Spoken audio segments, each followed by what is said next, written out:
If the producers of Big Bang Theory asked you to come back for another episode, would you want to team up with Will Wheaton to get back at Sheldon? Only if it happened on my show first. That's how it's going to go. Would you like to go back and team up with Sheldon? Yeah. In fact,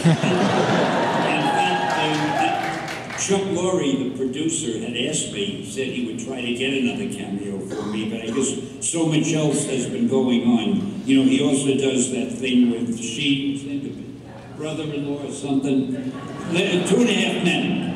So he's been busy. But yeah, and I'd love to do, and I want you all to write a lot of mail to this guy. I want to do another cameo on his show, too.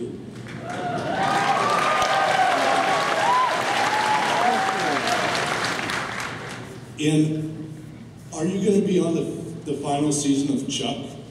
I'm going to be on which Chuck?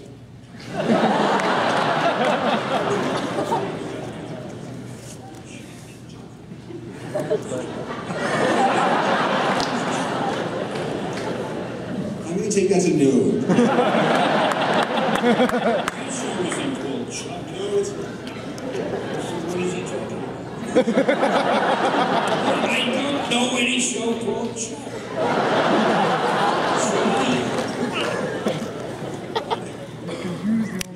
All right, I'm moving right along. Wait a minute, this is going to drive me crazy. What is Chuck? Have I been on it? So they said that I could be doing more on Chuck. But I haven't done any on Chuck. Not yet, no. Well, I was trying to think, is there a show I was on called Chuck? And there isn't. It's not nice of you to confuse a guy. I got my shirt. You mustn't confuse me. Stan Lee, last year I thanked you for all the characters you created. This year I have to make a confession. There is one character above all heroes that I like more than your Marvel superheroes. And that is Fat Mama. Oh, from the show, Who Wants to Be a Superhero? That's correct. But she was pretty good. I have no problem with that.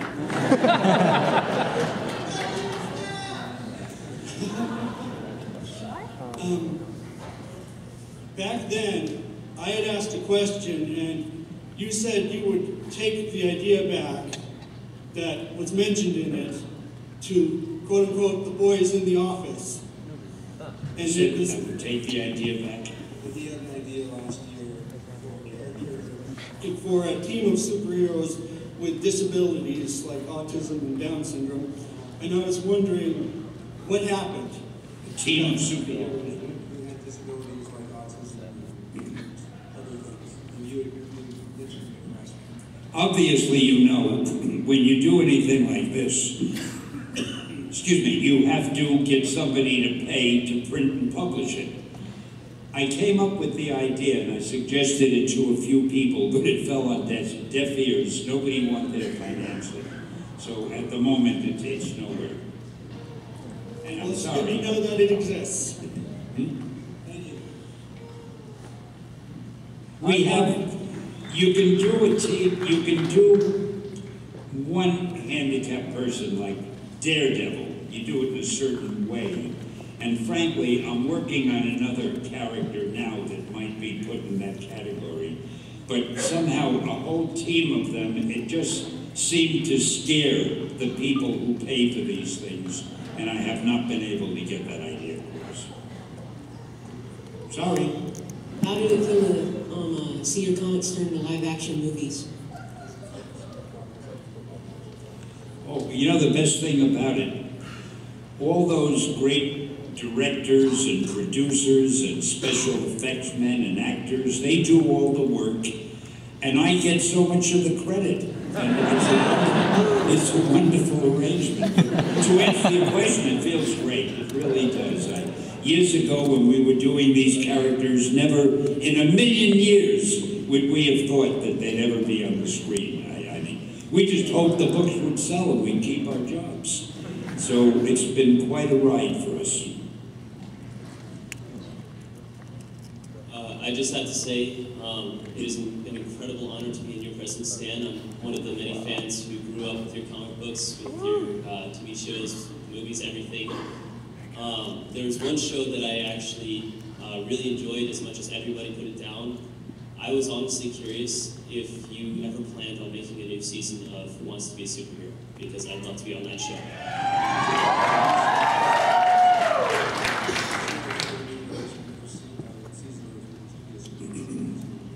No, I'm afraid that one's gone. You know what happened? It didn't do that well in this country. They loved it in England. So they tried to produce it with teenagers. The same idea. They called it Who Wants to Be a Superhero, but with teenagers. And it really didn't work there either. So it's been given up. But I have a new show you may have heard of called Stanley's Superhumans. I love that show as well. And that one looks like it's going to be a big hit. It's on the History Channel. They didn't think much of it, I think, in the first season. They didn't promote it, but then they realized it was getting great ratings. So now for the second season, which will start in the fall, they're going to do all kind of publicity and promotion, and I think it's going to be a hit show. So it'll take the place of Who Wants to Be a Superhero, maybe. Well, I just wanted to say, if you ever do decide to make a new season, I'd love to be on that show. Excelsior. Okay. And in case you forgot, the name is Stanley's Superhumans. History Channel, don't miss it, I'll be checking.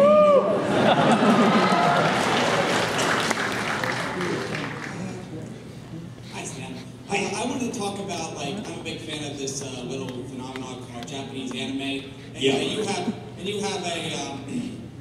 have something for that called Hero Man. I was wondering, where did you come up with the very, very original title? And do you think it was a success in Japan and it got a simulcast here, or do you think you do other things like this? You also had a cameo in that. I heard most of it, but not all. Where did I come up with this? Where did you come up with the name, and how do you think it was a success? Which name? Hero Man? You do not feel that that's the most sophisticated title I've come up with, do you? I detect that in your tone of voice. I thought that the Japanese persons would like the title, and apparently they did. And I was doing it for a Japanese company, so I wanted to make them happy. They liked the name Hero Man. And what was the other one? It was successful, and we're in the process now of seeing about selling it in this country, so you'll be seeing it here. But about me being happy with it, I'm never happy with anything that anybody else does. I always feel it should have been done this way or that way. It's done very much in the Japanese style, which is a good style, and it's good for the Japanese. But I think I would have made a few changes in it. But it's still a good show. And when it comes over here, I think I'll be able to make the changes I want, so it'll be good for the audience here. But they did a good job, and they like it in Japan. And you're not supposed to say, I don't know why. I actually like this show, so thank you very much. Okay, and you're a great human being for adding that last phrase. I have a quick question. I've studied humanities and sociology for a long time, and I've been wondering, a lot of your comics, especially let's say X-Men, things like that, they tackle very big issues. Usually big issues that concern civil rights, the treatment of others and things such as that.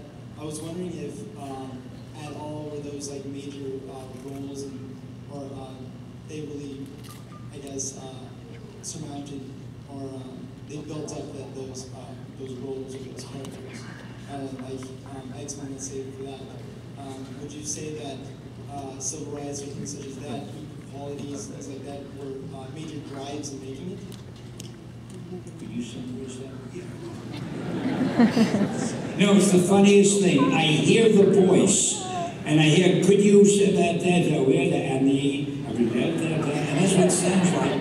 It's this damn microphone. If somebody talks to me, it's clear to me.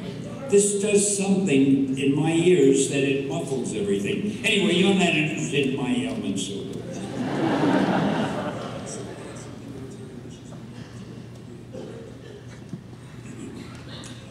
Secondarily, the first thing I would ever think of is what can I write, what can I come up with that people will be interested in? What kind of superpowers can I get that people would care about? And how do I make the characters the kind of characters that a reader can relate to? Once that's established, then you say to yourself, okay, what kind of stories am I going to tell? Where can I get a good villain, which is as important or more important than the heroes? You have to have great villains. And then you start to write the story, and you say to yourself, well, gosh, here are these good guys, and nobody likes them, and they're really doing the best they can, but people hate them because they're different.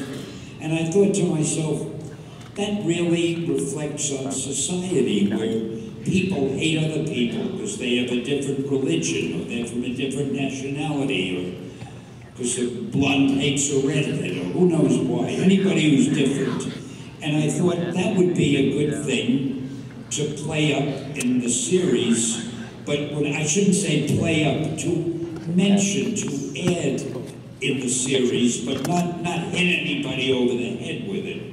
So I tried to make it a theme that any thinking person might be aware of it, without making it seem as though the stories are lectures, because nobody likes to be lectured to. In fact, I can see how bored you're all getting now because I'm talking on and lecturing, and I'll stop, I promise. Thank you. Okay, it was nice. Good night. I'm sorry. Okay, I'm really short, sorry. This question is actually coming from myself and my 14-year-old nephew, Kylie, who could not be here. It's important that we know who the question is coming from. What is your nephew's name? Kylie Kellerman. Okay, continue. So, okay. He has a question, and it started to, go in my mind. What is the Spider-Man comic book that stands out the most in your mind out of all the comic books that you have made, and why? Well, I heard that whole thing. I see if people are females, they have a higher pitch voice. The microphone doesn't muffle it as much. So what you're saying is that you can hear females, but not males. That's interesting, Steve. We're going to do that after the jump. That's right. You didn't think this was turning into a medical conclave, did you? Anyway, I don't have one story that stands out in my mind, but it's funny, there's one cover that does. And my favorite Spider-Man cover is when he decided to stop being Spider-Man. And I think we called it, the name of it was Spider-Man No More. And it shows him in his civilian clothes walking away from the reader in an alley, and there's a garbage pail, a trash can, and his Spider-Man costume is draped over the trash can. And I asked John Romita to draw something like that, and I think what he drew was a masterpiece. And strangely, every time I think of Spider-Man, that's the cover I think of. So maybe that, I don't even remember the story that well, but maybe that's my favorite story because of the cover. Thank you. You're welcome. What you mean is we can stop for a while and then you do something.